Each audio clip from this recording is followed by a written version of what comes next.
नमस्कार दोस्तों, बहुत बहुत स्वागत है आप लोगों का सिंपल एजुकेशन में। दोस्तों, आज की इस वीडियो में हम लोग बात करेंगे कक्षा 9 की सामाजिक विज्ञान की वर्कशीट नंबर 22 के बारे में। ये वर्कशीट लोकतांत्रिक राजनीति के लोकतंत्र का वृहत अर्थ नामक अध्याय से ली गई है और इसमें सबसे पहले हम देखेंगे कि लोकतंत्र के वृहत अर्थ के बारे में हमें क्या बताया गया है। उसके बाद जो सवाल इस वर्कशीट में पूछे गए हैं एक एक करके हम उनके जवाबों को लिखना जानेंगे। तो चलिए बिना वक्त जाए किए हुए हम लोग आरंभ करते हैं आज की इस वीडियो में लोकतंत्र के वृहत अर्थ के बारे में अपना अध्ययन। हमने इस अध्याय में लोकतंत्र को उसकी विशेषताओं या गुणों की पहचान करते हुए समझने का प्रयास किया और यह निष्कर्ष निकाला कि जनता चुने हुए प्रतिनिधित्व वाला शासन लोकतंत्र कहलाता है। हम जिन देशों में लोकतंत्र होने की बात करते हैं वहाँ सभी लोग शासन नहीं चाहते, बल्कि लोगों की तरफ से बहुमत को फैसले लेने का अधिकार होता है। बहुमत का शासन ही चुने हुए प्रतिनिधियों के माध्यम से होता है। प्रतिनिधियों के द्वारा शासन क्यों? आधुनिक लोकतंत्र शासन व्यवस्था में बहुत अधिक लोग होने के कारण सबको एक साथ बैठाकर सामूहिक फैसला कर पाना संभव नहीं हो सकता। अगर ऐसा प्रयास किया भी जाए तो भी हर नागरिक के पास हर फैसले में भाग लेने का समय, इच्छा या योग्यता का कौशल नहीं होता। दोस्तों, बॉक्स में हम देख सकते हैं विशिष्ट गुणों का लोकतंत्र। या जरा सोचें, एक नेता के द्वारा ही किसी एक पार्टी के सारे फैसले लेना, परिवार में प्रमुख फैसले घर का मुखिया अकेला लेता है या सभी सदस्य मिलकर लेते हैं। और लास्ट है, कक्षा में शिक्षक द्वारा बच्चों को सवाल पूछने या अपनी बात कहने की इजाज़त देना। इनमें से क्या लोकतांत्रिक है और क्या नहीं, यह हमें सोचना है।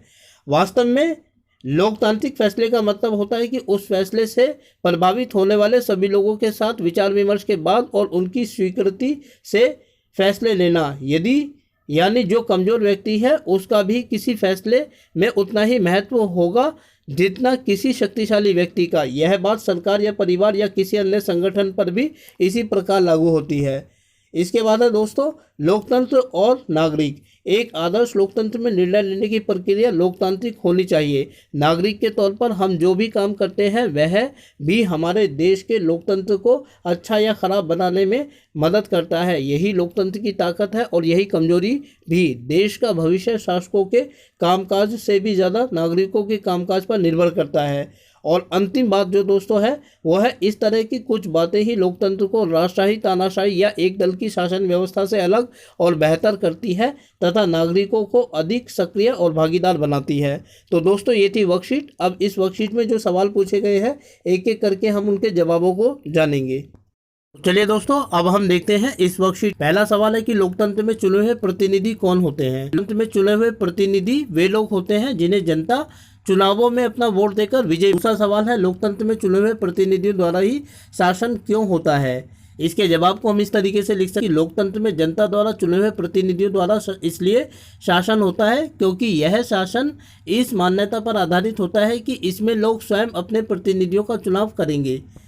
अगला सवाल है कि लोकतांत्रिक तरीके से फैसले लेने की प्रक्रिया को स्पष्ट कीजिए। इसके जवाब को हम इस तरीके से लिख सकते हैं कि लोकतांत्रिक तरीके से फैसले लेने का अर्थ है कि जनता द्वारा चुने हुए प्रतिनिधियों द्वारा जो भी निर्णय लिया जाएगा उस पर गहन विचार विमर्श किया जाएगा, तब जाकर अंतिम फैसला होगा। और लास्ट जो सवाल है दोस्तों वो है कि आपके अनुसार लोकतंत्र को बेहतर बनाने में नागरिकों का क्या योगदान हो सकता है। इसके जवाब को हम इस तरह कि जैसा कि हम जानते हैं कि लोकतंत्र में जनता स्वयं अपने प्रतिनिधियों का चुनाव करती है, ऐसे में यह जरूरी है कि वे अपने ऊपर शासन करने के लिए सुयोग्य उम्मीदवारों का चयन करें और सही तरीके से जांच करें।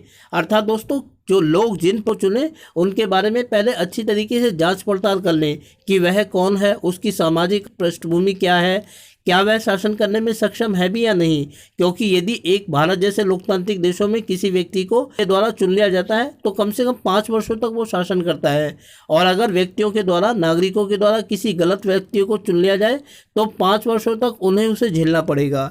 इसीलिए ऐसी नौबत ना आए, ऐसी दिशा में नागरिक यही काम कर सकते हैं कि वो अपना वोट का इस्तेमाल करने से पहले इस बात की सही तरीके से जाँच पड़ताल कर लें कि जिस उम्मीदवार को वो चुनने जा रहे हैं अपने प्रशासक के रूप में, वह कितना सक्षम है, कितना योग्य है, तब जाकर उसे अपने वोट का इस्तेमाल करें। तो दोस्तों, ये थी आप लोगों की आज की सामाजिक विज्ञान की वर्कशीट नंबर 22। उम्मीद करता हूँ कि आप, यदि वीडियो अच्छी लगी तो वीडियो को लाइक और चैनल को सब्सक्राइब जरूर करें। इसके अलावा आगे आने वाले अन्य दिनों में अन्य वीडियोज़ को देखने के लिए जुड़े रहें मेरे साथ मेरे इस यूट्यूब चैनल पर, जिसका नाम है सिंपल एजुकेशन।